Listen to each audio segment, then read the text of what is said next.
There's 22 pueblos up and down the Rio Grande River. Combine them with the pueblos that are east of there. The Hopi, the Zuni are the most important.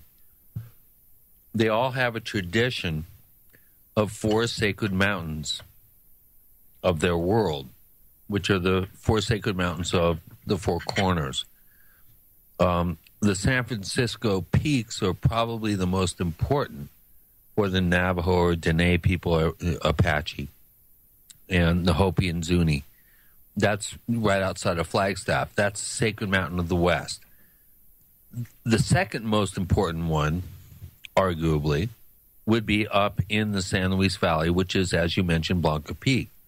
So you're looking at 2 extremes of the cardinal points within this particular world view. The sacred mountain of the north is Hesperus, which is north of Durango. Sacred mountain of the south would be Mount Taylor, which is south and slightly west of Albuquerque. So within those 4 cardinal points, you have the 4 corners, which basically is Hopi land. And conversely, Zuni land, the Zuni being the little brothers of the Hopi. These 2 cultures, and I've really dived into this. We spent quite a bit of time there and have made some inroads. And the Hopi and Zuni cultures, in my estimation, are the primordial indigenous cultures in North America. And whenever I look at urban myths and, legends and oral traditions, I want to go to the primordial sources. And the Hopi and Zuni traditions, I personally believe, have the most illuminating information in terms of how they view the Kachinas, how they view their medicine societies, how they view their emergence myths, and how the star people or the sky people came down to help, when they came out from the earth changes, when they came out from underground, from the Sipapu, when the earth cleansed itself and humanity reemerged into reality. They interacted with the star people. Now, do I think they're from other planets?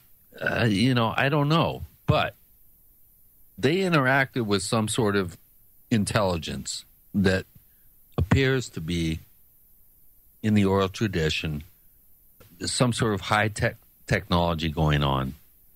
And they were worked with by the star people, and they were able to repopulate the planet around 12,000 years ago. Mm-hmm. Repopulate this part of the planet. And when the ancient people saw the sky Kachinas as a sign to go underground, how would you define a sky Kachina? A fireball? I have no idea. Based on descriptions that I've heard from their oral tradition, yes. Which leads me to wonder if that could also be a solar flare. There's a lot of concern about solar flares and their effect on the Earth and civilization as we know it. And I just can't help but wonder if there's a connection between sky Kachinas and solar flares. Yeah, possibly, but something actually moving through the atmosphere, that's different from a solar flare. Some celestial body actually moving through the atmosphere or just outside of our atmosphere, like some sort of sky event. Oh, some sort of Planet X kind of event. No. Something a lot quicker, a lot more closer to home. Interesting. So according to, and this is the Navajo tradition, when the sky Kachinas came, they went underground, and the ant people, I think this is a Hopi story, isn't it? The ant people took care of them, and they later reemerged. Yeah, you should get Clifford Mahooty on here. He'd give you a really good example of it. I'm going to have to give you a abbreviated sort of sense of it. It's pretty complicated, actually. Okay, we'll be right back, Chris. And for those listening, this is the last segment, 218-339-8525. And we'll come back and give you some more information about Chris's websites, his books, and how to get them.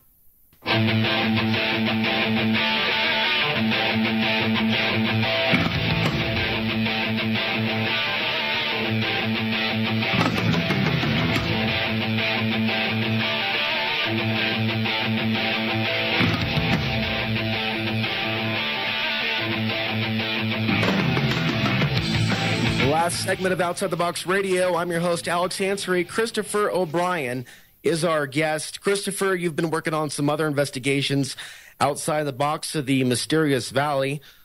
Give us some an idea of where people can learn more about your latest book and what you're working on now.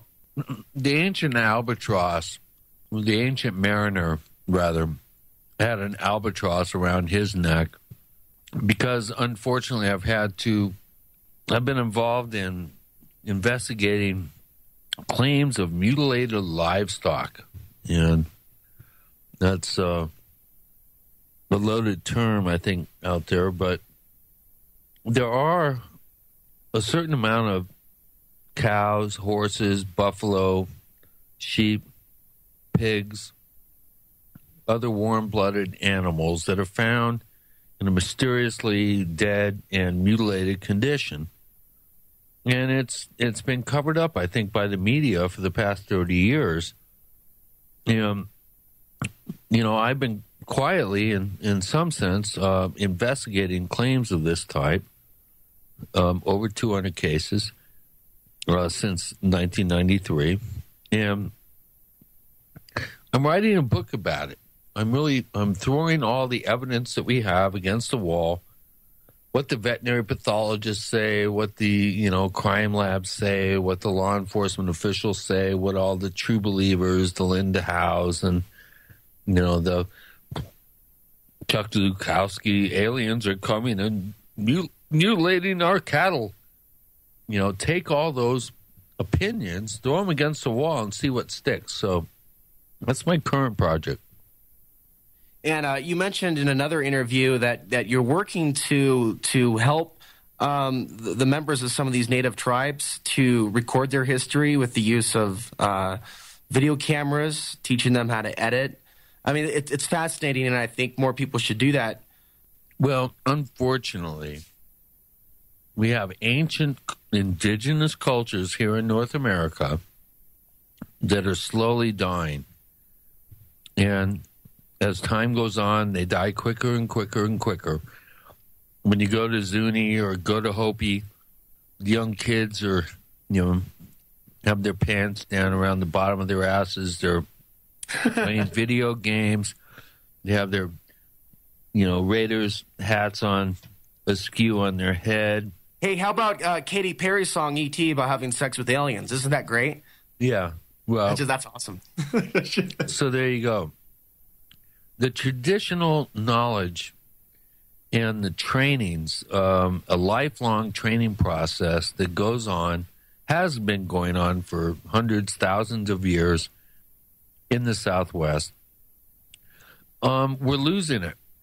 I mean, we're probably right at that quincunx, that point where the ancient traditions are not going to be carried on properly from here on out. So I'm working with a Zuni elder, Clifford Mahudi, and we're attempting to come up with funding to supply Native American clans, medicine societies, and Kachina societies the technology, the training, and the hardware to record for themselves their own sacred spiritual traditions, not for the History Channel, not for Discovery, not for Coast to Coast or Entertainment Tonight, but for themselves.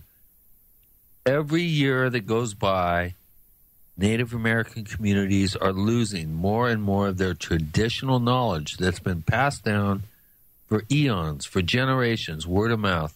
They're losing it. So, Clifford and I are trying to come up with a way to empower Native people, especially the younger generation, to document their wonderful sacred knowledge and their hidden sacred traditions before it's too late. Personally, my front burner project right now is a complete scientific blanket in terms of monitoring activity in the San Luis Valley, optically and magnetically and gravitationally. We have a 7-camera camera setup 24/7 that we propose to monitor the airspace around the San Luis Valley. We have our first camera up, and we want to get a budget together to triangulate footage from our camera positions to come up with irrefutable scientific data that will enable us to establish that, some pretty bizarre stuff is flying around the San Luis Valley. That's number one. So I have the San Luis Valley Camera Project. You can go to OurStrangePlanet.com and donate and help us fund this particular project of getting 7 triangulated cameras up in the San Luis Valley. We're working on getting a live feed up, which should be in the next week or two. We should have our live feed up for our first camera, but we still need to put the other 6 cameras up. Other than that, in terms of the Native American stuff, Clifford Mahooty has set up an educational fund where you can, dovetail his efforts with your resources to supply Native American kids, clans, medicine societies, and Kachina societies with the funds to go ahead and document their sacred traditions before they're lost. We're going to go quick here to the phone lines. Joel, calling in from the 706 area code. We only got a couple more minutes. Joel, can you hear us? Alex, Chris, great show. Great show. Yeah, you bet. I love hearing this story about the legend about the ant people. And, a long time ago on my first mushroom trip, I could feel an inner earth. And so there's stories about the snake people, too, that interfaced with the Pleiadians and the Marduk and the Inanna story. So down below, I assume then that there's the ant people and the snake people. I'd love to hear you talk more about these flying, that you're going to set the cameras up to capture these flying what? Anyway, I'm in a big truck. I'll blow the horn. I thought I saw Mothman a little while ago. Hey, it was a really big... Man. Hey, Joel, how are you listening to us while in your truck? You got a stream going through your speakers? Yes. Yeah, I got unlimited internet. I listen to you whenever I can, all the time with Excellent, American Joel. Freedom Radio. So much. Yeah. Thank you for calling in. Sure. Bye. Take care. Well, that's a really good point. The San Luis Valley Camera Project, once we get fully operational and have all the hardware out there, we're going to have a live 24/7 video feed that will allow watchers or viewers to go up, have it up on their desktop when they're doing their work, and if they see something unusual, at least, jot down the time code that'll be down on the lower left-hand side of the screen. And that will help us ID potential anomalous aerial events that are occurring throughout the system. The system will be feature detection on motion. In other words, if something happens that's outside of the normal, parameters in terms of movement, brilliance, luminosity, etc., boom, that'll trigger some sort of recording algorithm. And all the other cameras will then focus in on the anomaly. Prior to that, we need people to help us identify when we have anomalous events occur. So, that's, at least right now, that's on my front burner. Any idea what that creature is? Which creature? Oh, I'm still on. I wasn't sure. Well, these flying, whatever it is, it's flying. And one question about the cattle mutilation: is the blood gone from these animals? Most of them, no.